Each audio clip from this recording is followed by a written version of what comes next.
Fala, minha gente linda, minha gente querida! Eu sou o B. Aguilar e a partir desse momento vocês podem contar com mais um podcast que vai falar aí sobre mercado financeiro, sobre investimentos e eventualmente sobre algumas reflexões aleatórias.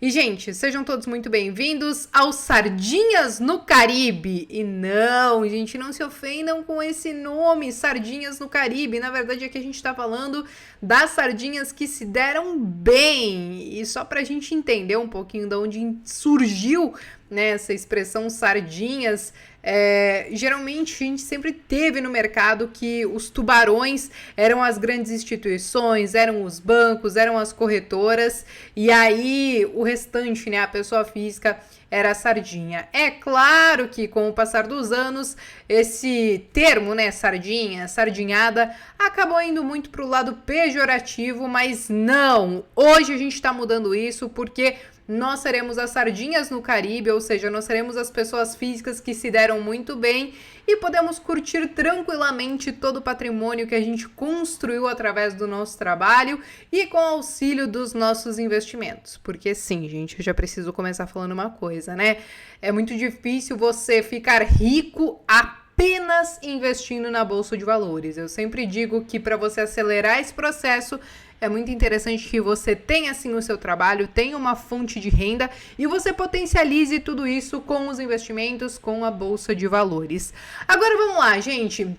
Como que vai funcionar esse nosso podcast? Não tem formato definido. Às vezes eu vou vir aqui, vou trocar algumas ideias rápidas, colocar algumas reflexões um pouquinho mais rápidas para vocês, como eu acho que vai ser esse nosso primeiro episódio, mas também eu quero poder contar com a ajuda de vocês para alguns quadros desse podcast.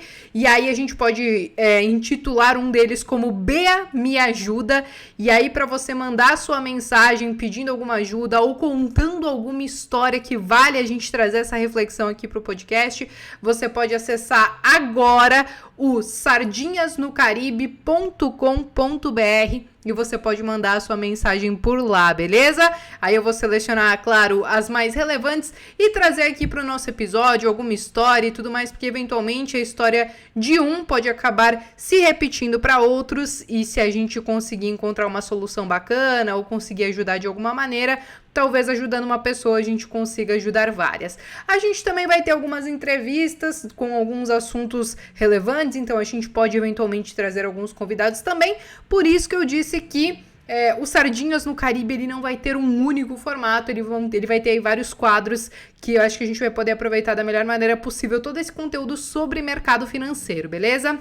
E aí, gente, dito isso, eu acho que a gente pode partir para nossa primeira reflexão do dia, e aí a gente vai entrar até num assunto que é um pouco polêmico, e não é preço importa ou preço não importa, tá, gente? Isso também é polêmico, mas eu confesso que já deu uma canseira tentar discutir esse tipo de coisa.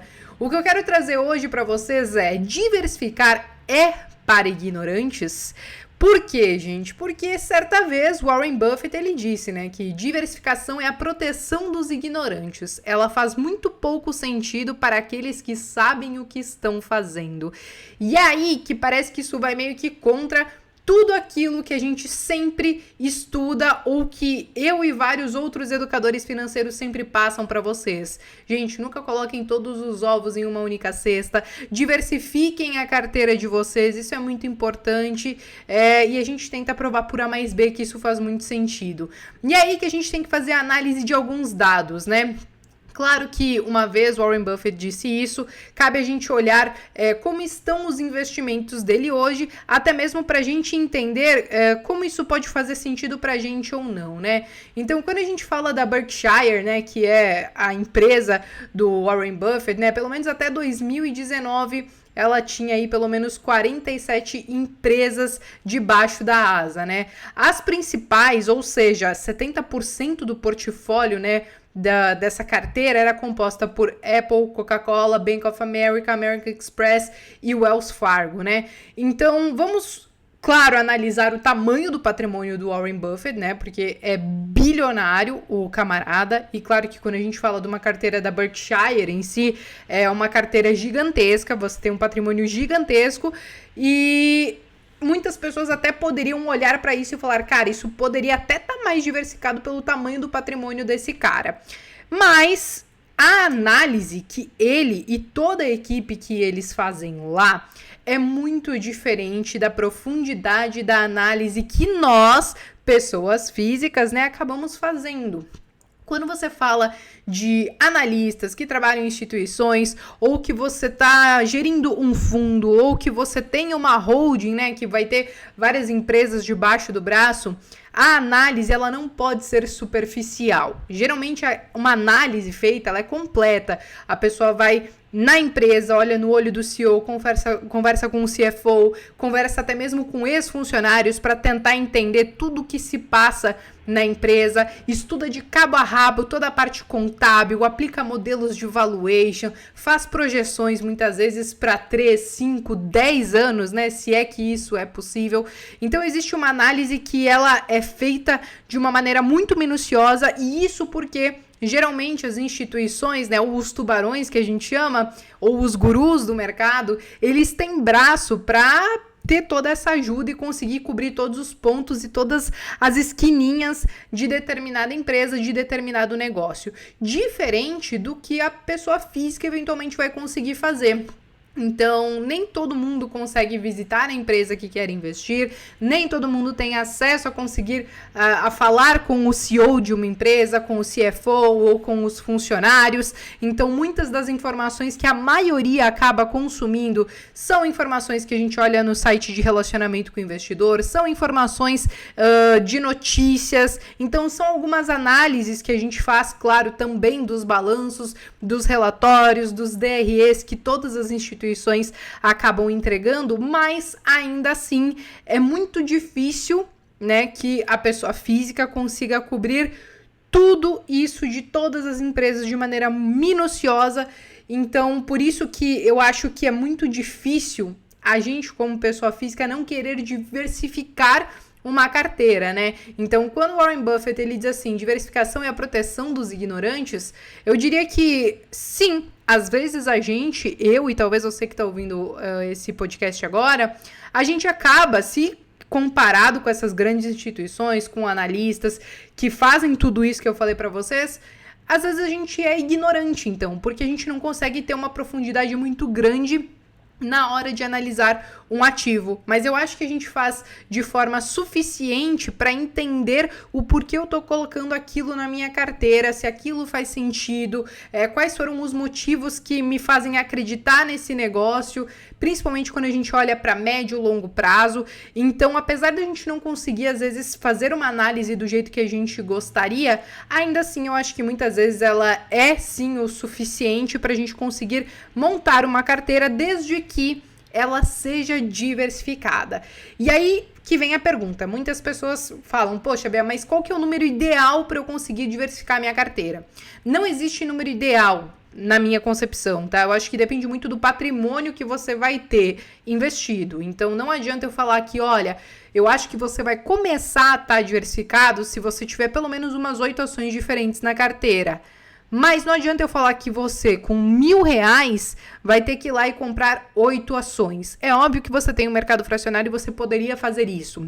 Mas eu acho que o efeito dessa diversificação dentro de R$1.000, ela não vai ser tão grande assim como se você tivesse um patrimônio maior. Então eu diria que se você está começando com pouco, porque conforme os dados da B3, a média aí que as pessoas estão começando na Bolsa de Valores é em torno de R$600, R$640, se eu não me engano. Então se você está começando com um pouquinho menos de dinheiro, até mesmo porque você quer sentir o mercado ou porque é o que você consegue, né, ali no fim do mês, daquele suado salário que às vezes a gente ganha, daquela receita que a gente está conseguindo gerar, é o que sobra pra gente investir.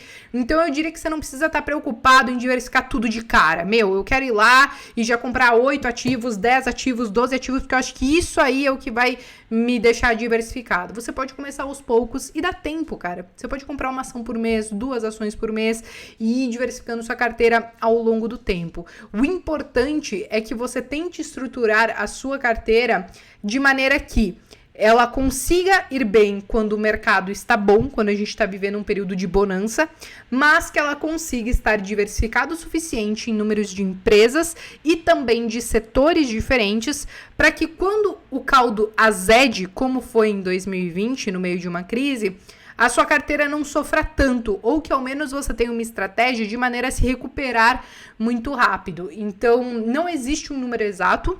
Eu só acho que a gente tem que ter essa consciência de diversificar não somente empresas, mas também setores.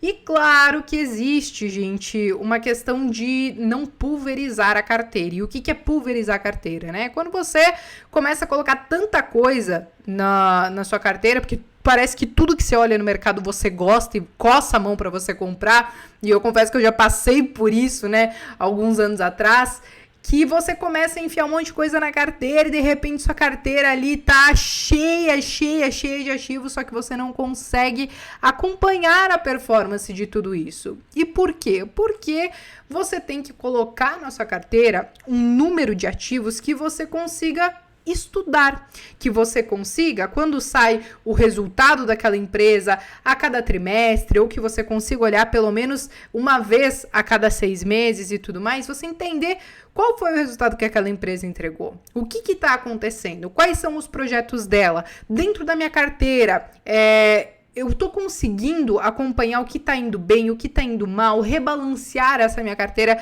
de uma forma harmônica. Então, são essas as perguntas que a gente tem que se colocar na hora de pensar em montar uma carteira. Eu sei que seria muito mais fácil se a gente trouxesse um número exato, só que não existe um número exato, entendendo que cada um tem um patrimônio diferente, tá? E um outro ponto muito importante, mas que isso eu acho que às vezes até caberia para um próximo episódio, para uma próxima reflexão, é a gente sempre ter o cuidado de, quando a gente for fazer a nossa análise, apesar de talvez ela não ter tanta profundidade quanto a gente gostaria, apesar da gente se esforçar bastante para isso, que a gente não caia naquela tentação de copiar o que os outros estão fazendo. É claro que você pode espiar para o coleguinha do lado e tentar entender no que ele está de olho, mas você precisa passar tudo isso numa peneira, você precisa colocar isso num filtro, fazer os próprios estudos, as próprias análises, para que, se você estiver ganhando dinheiro ou perdendo dinheiro, você ao menos entenda o porquê. E não só porque você foi Jojoca ou porque você foi Maria vai com as outras e copiou por copiar. Eu digo que até mesmo quando a gente fala de casas de análise, elas têm um papel muito importante muitas vezes de trazer informações que a pessoa física muitas vezes não consegue, porque ela não tem talvez nem tempo para, tentar marcar uma visita para a empresa ou alguma coisa nesse sentido.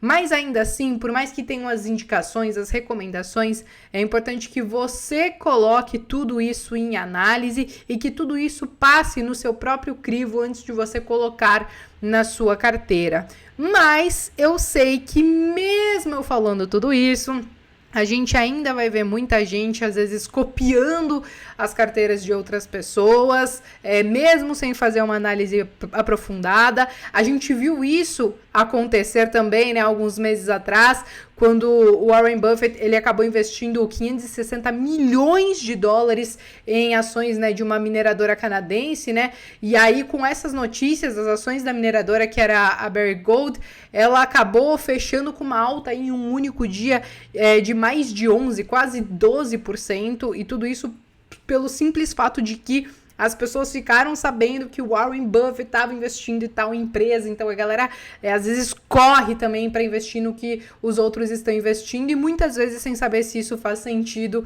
para nossa carteira ou não. É claro que aqui a gente está falando de uma mineradora, não necessariamente do ouro em si, apesar de eu falar que esse é um ativo que eu gosto, não é um ativo, né, que a gente vai rachar de ganhar dinheiro, mas muitas vezes ele pode servir como uma proteção. Mas enfim, já tô querendo puxar para outros assuntos esse nosso episódio do podcast, né? Eu quis trazer apenas esse exemplo do Warren Buffett pra gente entender como acontece esse movimento de manada, mesmo, né, que às vezes lá no fundo as pessoas saibam que o que elas estão fazendo não seja o ideal. De qualquer maneira, qual que é a conclusão de toda essa reflexão, pelo menos pra mim, né, que eu tenho Pensando naquela frase, né, que diversificação é a proteção dos ignorantes, porque ela faz muito pouco sentido para aqueles que sabem o que estão fazendo.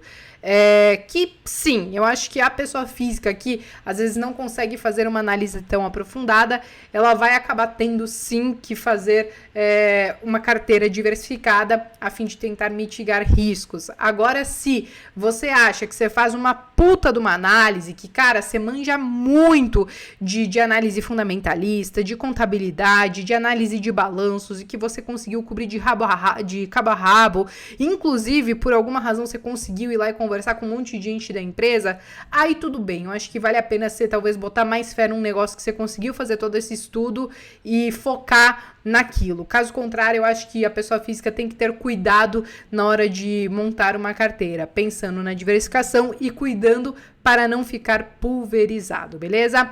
Bom, pessoal, por hoje era isso, o nosso Sardinhas no Caribe, nosso primeiro episódio, uma reflexão até um pouquinho mais curta, mas eu acho que essa é a ideia desses episódios, pra gente conseguir ouvir muitas vezes quando a gente tá no trânsito, lavando a louça, tomando banho, ou qualquer outra atividade que seja um pouquinho mais curta, mas que caiba um pouquinho de aprendizado no meio, beleza? Eu agradeço todos que me ouviram até o final desse episódio. Compartilhem com os amigos de vocês que têm interesse em aprender um pouquinho mais sobre bolsa de valores, sobre mercado financeiro. E eu me despeço por aqui. Um beijo no coração de todo mundo e até o próximo episódio.